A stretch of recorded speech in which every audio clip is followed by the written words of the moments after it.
Hey guys, it's me Tilly, and today I'm back with another video, this time talking about the upcoming character Danah. She is officially gonna go live on the EU-NA servers on December 7th, which is around 2 weeks from now actually. The footage you're about to see is actually recorded back then when she was first put on the Korean test server.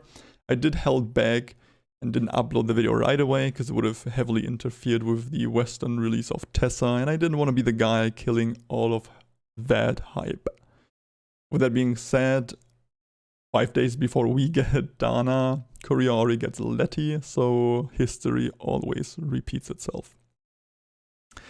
I figured now would be a good time to actually upload that video though, because as I said earlier, 7th of December, 2 weeks from now, the release, and I figured I'd raise some awareness for all of you guys out there, especially for you guys that are maybe currently not playing Vindictus and are just waiting for a reason to jump back. Me uploading this video in advance to let you guys know to take a day off on that day, or maybe a week off, or just have some time after the 7th of December to play some.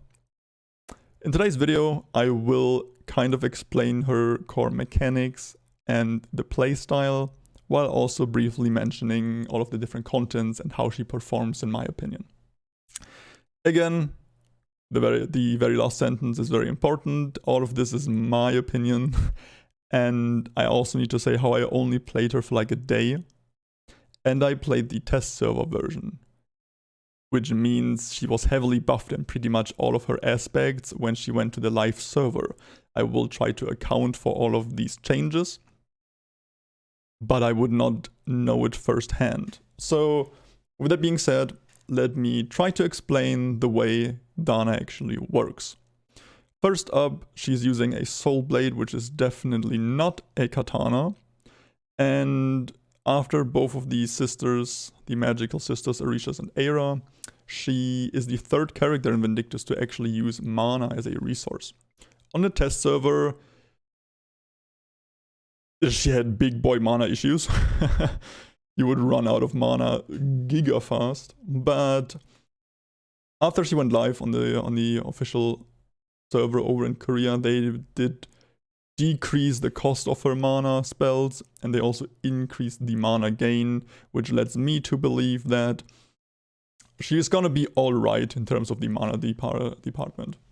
Not as easy as an Aira, but probably not as difficult or as scarce as the Spell Sword, which is currently the most mana hungry weapon that we have in-game for our version of the game.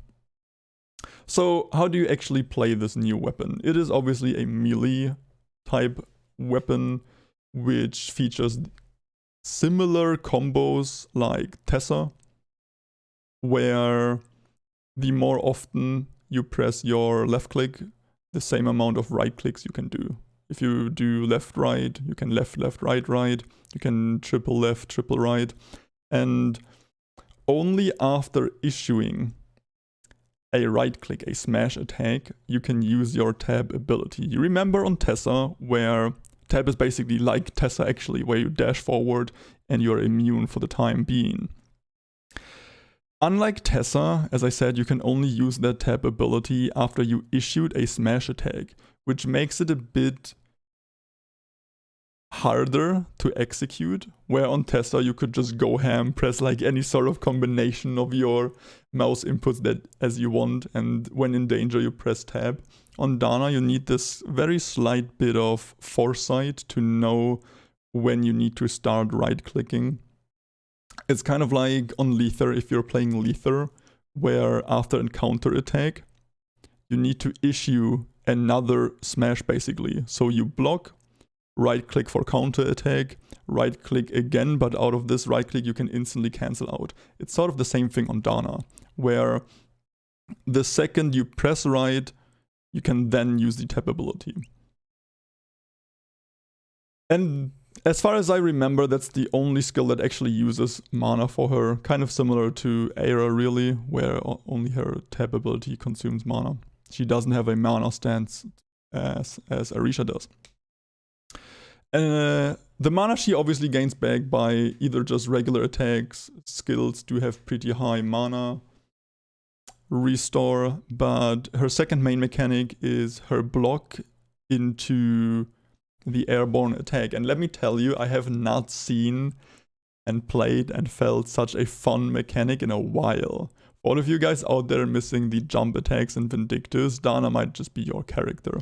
I'll try to show the combo right here on screen for you, but the way it works is, as I said, she has also a block, not just a tap ability. If you block successfully, you can then perform a backflip ability and throw your sword during the backflip. If the sword connects to an enemy, you can then teleport to that enemy and perform like some few airborne attacks, which just looks amazing. And during the attacks, you're actually immune. During the backflip, you're not. So you really gotta be careful how to time it. But it just feels so fun and amazing. And it also is a good way of restoring your mana, as I remember.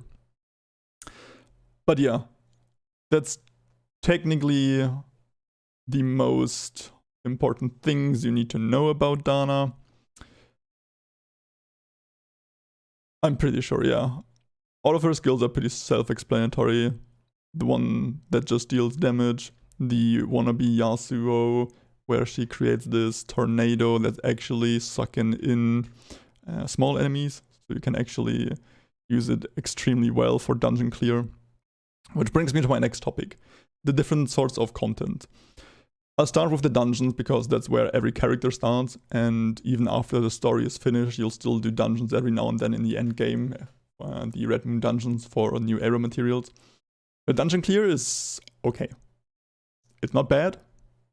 It is not on an Era, Grimden, or Miri level. It's slightly above average. It's better than I expected, to be honest, of a sword of her length, or that type of weapon, I want to say. But it's not really anything to write home about. It's decently fun to play though, so I see that as an absolute win. As for the raids, I was mostly playing in solo because test server on the 5th day or something, people just don't play anymore. It's like if I'm not playing on the first day, like it's basically a server just for myself. Anyway, in solo, she was pretty difficult for me to play, and I've played a variety of different heroes before, aka every single one but LAN, making it so me feeling pressured, me feeling not like a phase roll would do, is also an absolute win, because take a look at the last 3 characters. Lether, Kayle, Tessa.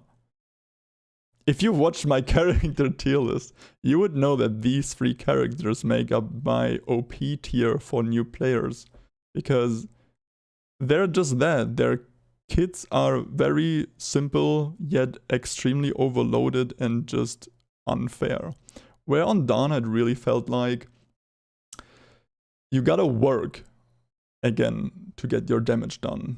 It's not all gifted, it's not all for free, it's not 24/7 counter-attacking, where you gotta have some foresight, you gotta have some decision-making actually, which for me is a huge upside. I like it.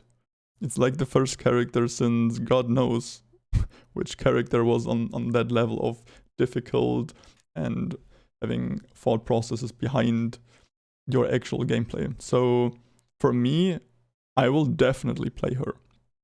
Definitely.